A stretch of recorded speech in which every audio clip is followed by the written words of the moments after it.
Hello aspirants, how are you all? I hope that all of you are fine. So এইটো ভিডিঅ'ত মই কথা পাতিম কি কেনেদৰে আপুনি APSC CSETৰ কাৰণে প্ৰিপেয়াৰ কৰিব পাৰে। You know that CSET is a most important paper because in prelims if you cannot clear CSET that you cannot clear prelims because CSET is a qualifying paper and you need minimum 67 out of 200 to qualify the CSET.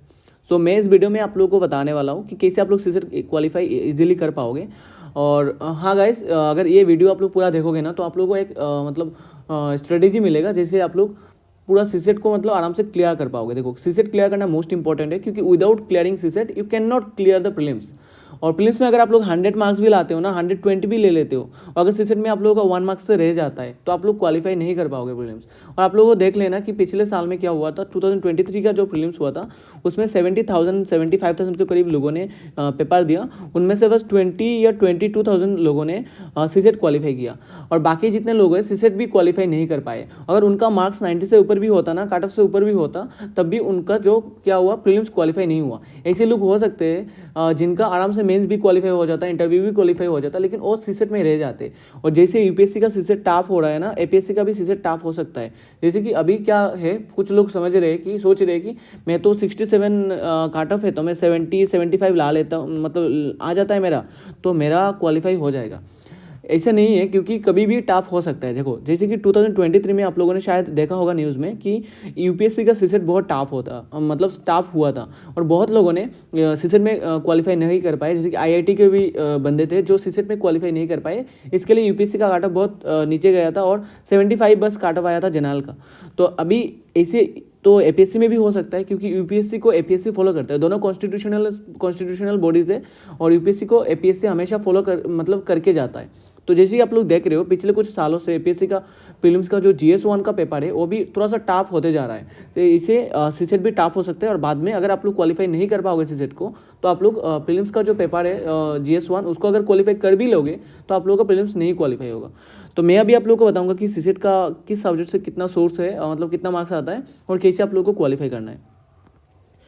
तो देखो दोस्तों, source क्या है। देखो English से क्या कितना marks आता है, इंग्लिश से 35% के करीब मार्क्स आता है और मैथ से आता है 32% के करीब, रीजनिंग से भी 32 या फिर 31% के करीब मार्क्स आता है। और ये तीनों सब्जेक्ट इंपॉर्टेंट है। अगर आप लोग सोचते हो कि सिर्फ इंग्लिश करके मैं क्वालिफाई कर लूँगा, तो अगर आप लोग का 100% एक्यूरेसी रहता है और 100% अटेम्प्ट रहता है तभी आप लोग क्वालिफाई कर सकते हैं। लेकिन ऐसे तो नहीं बता सकते हो ना कोई भी। अगर इंग्लिश का कोई प्रोफेसर भी है उनका भी एक गलत हो ही सकता है, मतलब एक गलत तो हो सकता है ना, एक गलत होगा या फिर 2 गलत होगा, फिर आप लोग का क्वालिफाई नहीं होगा। अगर बाकी सब्जेक्ट को टच नहीं करोगे तो आप लोग को तीनों सब्जेक्ट को ध्यान देना है और तीनों सब्जेक्ट को लेके चलना है कि तीनों से मेरे को 30 या फिर 35 के करीब मार्क्स लाना है, तभी आप लोग आराम से क्लियर हो जाएगा।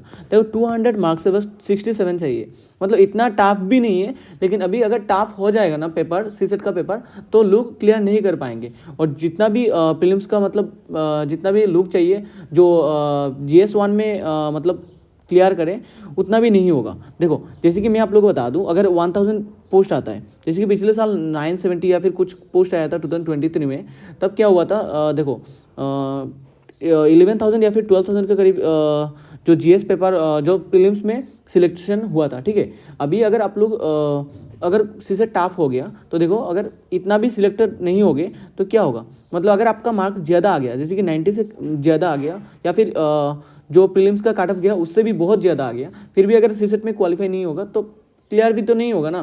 तो ऐसे आप लोगों को इंपॉर्टेंस इसमें देना है, मतलब GS के साथ साथ इसको भी इंपॉर्टेंट देना है। और डेली के 1 से 2 आवर आप लोगों को, अगर आप लोग वीक हो CSET में तो तब तो 1 से 2 आवर देना है। अगर आप लोग वीक नहीं हो, जैसे कि CSET में अच्छा खासा मार्क आ जाता है, आप लोग प्रीवियस ईयर का क्वेश्चन सॉल्व करके 80 से 90 आ जाता है, तब आप लोग मतलब थोड़ा ध्यान कम भी दोगे तब हो जाएगा। लेकिन आप लोगों को प्रैक्टिस मतलब करते रहना चाहिए। तो चलो मैं बताता हूँ आप लोगों को, चलिए कि कैसे आप लोगों को सॉल्व करना है। तो जैसे कि देख सकते हो आप लोग की इंग्लिश से कितना मार्क्स आता है, 28 क्वेश्चन आता है और टोटल 70 मार्क्स इंग्लिश से आता है। और अगर इंग्लिश का पूरा 100% एक्यूरेसी रहेगा तो इंग्लिश से आप लोगों का CSET क्वालिफाई हो जाएगा। लेकिन ऐसे नहीं हो सकता है, 100% एक्यूरेसी बहुत कम ही लोगों का आता है। अभी देखते हैं कि इंग्लिश में देखो पैसेज आता है 14 क्वेश्चन जो 35 मार्क्स होता है। तो पैसेज का जो 35 मार्क्स है ये आप लोग आराम से ले सकते हो। जैसे कि अगर आप लोग इंग्लिश में जो ग्रामर में वीक हो और आप लोगों को इडियम एंड फ्रेजेस वगैरह या फिर वोकैबुलरी में आप लोग वीक हो, तो आप लोगों को क्या करना है, देखो पैसेज पढ़ना है, क्योंकि पैसेज से क्वेश्चन सॉल्व करना ईजी है थोड़ा सा। और पैसेज का 14 क्वेश्चन आता है, 35 मार्क्स आता है। तो अगर आप लोग उसमें से 10 से 12 क्वेश्चन कर पाओगे तो आप लोगों का मार्क्स अच्छा खासा यहाँ से बन जाएगा, जैसे 30 के करीब बन जाएगा।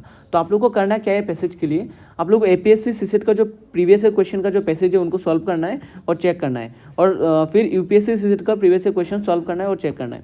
देखो ये दोनों अगर सॉल्व करोगे तो आप लोग का क्वालिफाई आराम से हो जाएगा और आप लोग आराम से UPSC पैसेज में अच्छा खासा मार्क ला सकते हो। अभी बताता हूँ कि APSC सीसेट के लिए क्या करना है।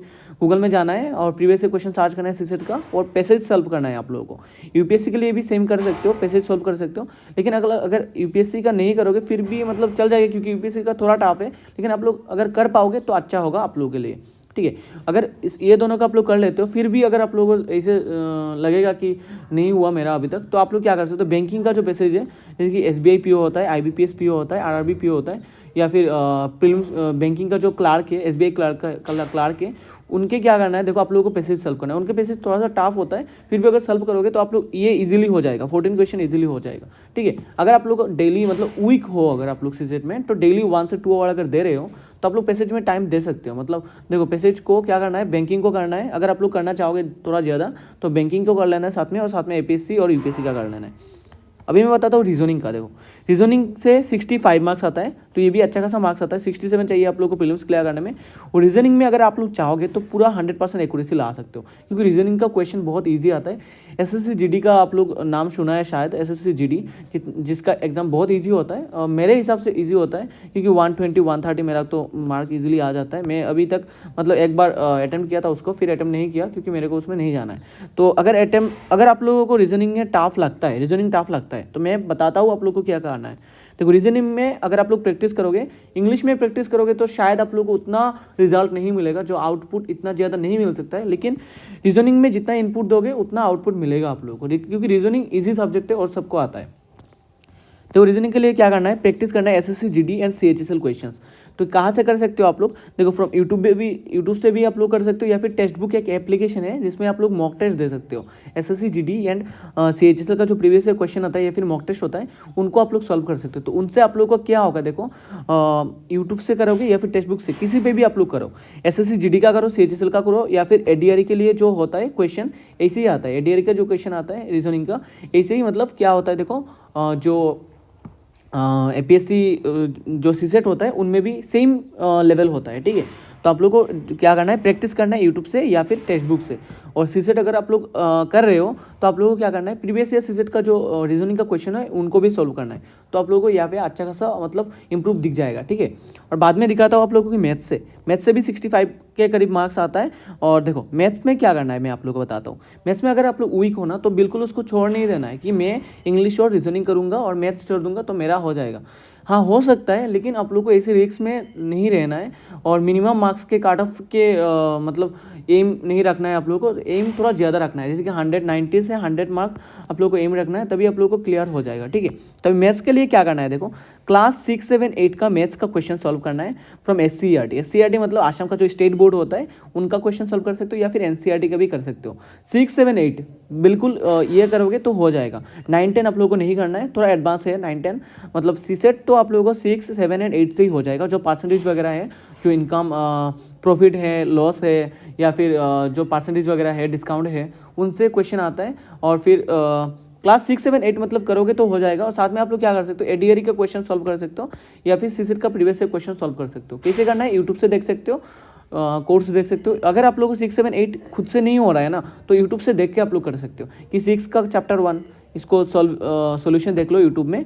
और अगर आप लोग कहोगे तो मैं रीजनिंग और मैथ्स क्लास ले सकता हूँ मेरा चैनल पे, क्योंकि मेरा मैथ्स में ADRE इस बार जो ADRE हुआ था, ADRE गेट 3 में जो क्या बोले थे HS का हुआ था ना, उसमें मेरा मैथ्स 100% सॉल्व था, मतलब 100% एक्यूरेसी था।